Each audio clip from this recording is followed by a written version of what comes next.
Word tonight that Donald Trump will meet with 500 evangelical leaders in late June to help ease concerns within the concerns held by some in that community over a possible Trump presidency. The meeting was arranged with the help of Dr. Ben Carson, Family Research Council President Tony Perkins, and Bill Dallas of United in Purpose. To talk both politics and policy, we're pleased to be joined by the president of American Pastors Network, Sam Rohrer. Sam also serves as co-host of APN Radio's program Stand in the Gap Today. Sam, it's good to have you tonight on Newsmax Prime. And Tony Perkins told Fox News how he and other evangelical leaders are approaching this late June meeting. Let's watch and listen. This is not a precursor to an endorsement. It's a lot of people who are just indifferent, have not been supportive of Donald Trump, not against him, but simply want to have a conversation. They want to be comfortable. And he's made some good moves. You follow the court. Mm-hmm. He released this list of potential court picks. So what about it, Sam? Your take on this. Are people of faith, do you think there still is widespread skepticism within the evangelical community about Trump? Well, I think, J.D., there are some. There's no question about it. But on the other hand, I think there are many who are wanting to have a conversation with Donald. Donald has been saying a lot of the right things. And frankly, there are a number of people who believe that, that people are oftentimes not only known by their friends, but they're also defined by their enemies. And frankly, one of the positive things that people want to know more about is, frankly, that Donald's enemies are the establishment. They're both sides of the aisle. They are the globalist, the New World Order guys, and they are it's the Muslim Brotherhood, and they are all hateful of Donald Trump. That says something significant to many people. Sam, let me move from politics to public policy. Of course, the Department of Health and Human Services, in the wake of that court decision that said settle this situation with Little Sisters of the Poor and others who objected to the government coming in saying you will provide this type of health insurance for contraception and so-called, as the world would state it, quote, abortion rights. Here's a rule that came out, was delivered rather stealthily. Obamacare Section 1557 basically says, despite your beliefs, any hospital, physician, insurer, or other healthcare entity must provide gender transition services and abortions. Your reaction to that stealth issuance of that regulation?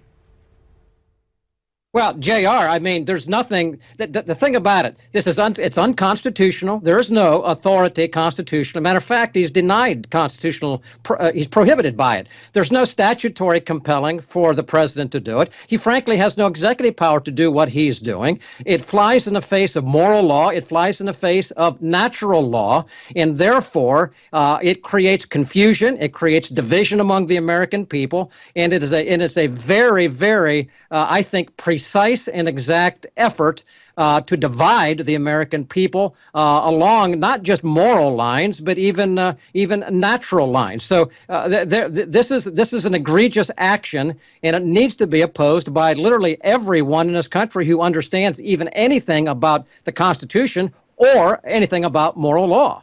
Well, Sam, I'm going to read from this, and it sure ain't scripture. It's regulation. Here's the way the Health and Human Services folks put it out. Here's what they say this will do. 1, requires that women be treated equally with men in the health care they receive. 2, prohibits the denial of health care or health coverage based on an individual's sex. 3, prohibits discrimination based on pregnancy, gender identity, and sex stereotyping.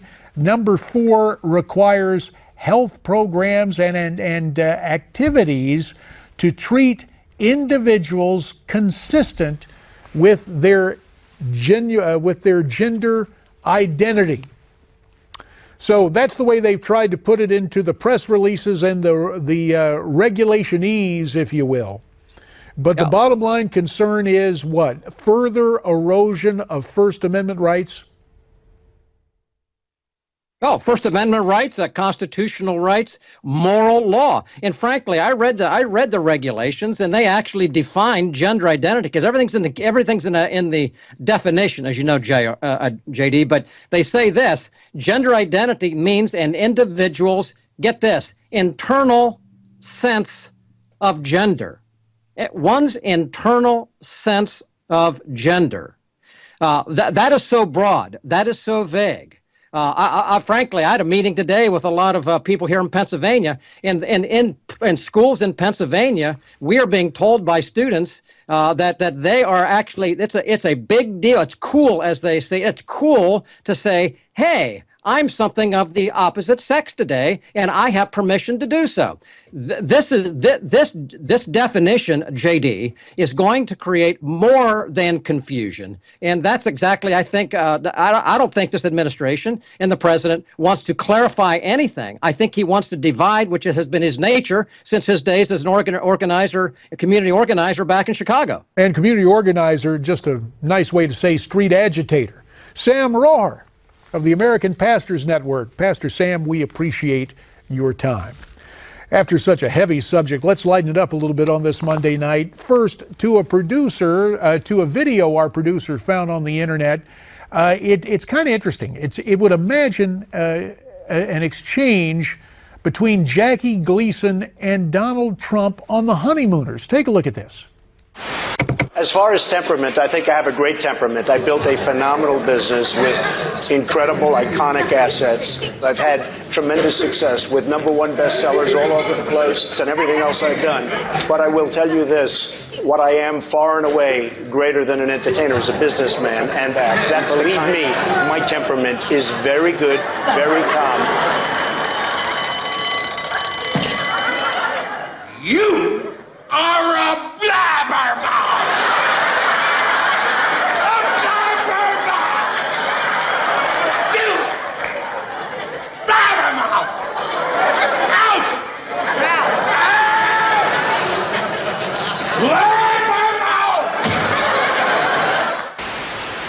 Transcending time and space, the honeymooners with Donald Trump.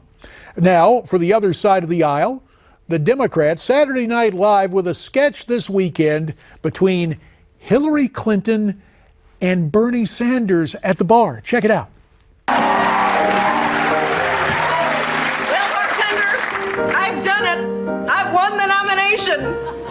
I mean, no, I haven't. I keep losing states, but mathematically, I've done it.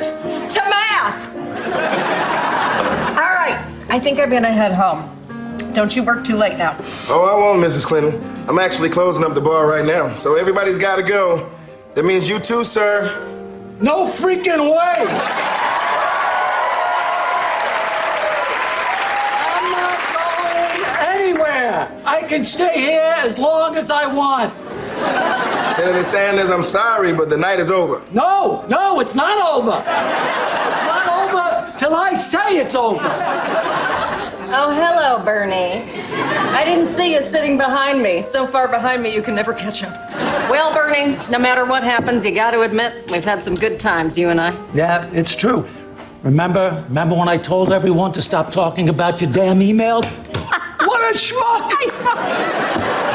That could have taken me down! I know! So stupid! I do not like humor, but that was funny. Oh my gosh, and remember all those states like Wyoming, where you beat me by a lot, but then I still got most of the delegates? Oh my God! That was so stupid! It's rigged! I know, it's so rigged! Oh my God! To Debbie Wasserman Schultz! To Debbie! All right. What do you think? Pretty good. Kate McKinnon and Larry David. There is Hillary and Bernie. A comment via social media came in from G-Man. His perspective on who Donald Trump should pick as VP. He writes, I'll be terribly disappointed if the Donald doesn't pick the elder statesman Newt Gingrich. These new guys like Ted Cruz and Marco Rubio are lacking. Rubio's not a strong border person, and Ted Cruz, you probably remember the old adage, you play like you practice. Yeah, G-Man, I do. Let us know what you think. You can call me nightly with the live calls, and also, of course, you can send us stuff at newsmaxtv.com/comments or on Twitter, where our handle is at Newsmax Prime. And again, the phone numbers for your live calls. We will be back tomorrow night. Till then, stay brave, stay free, stay tuned.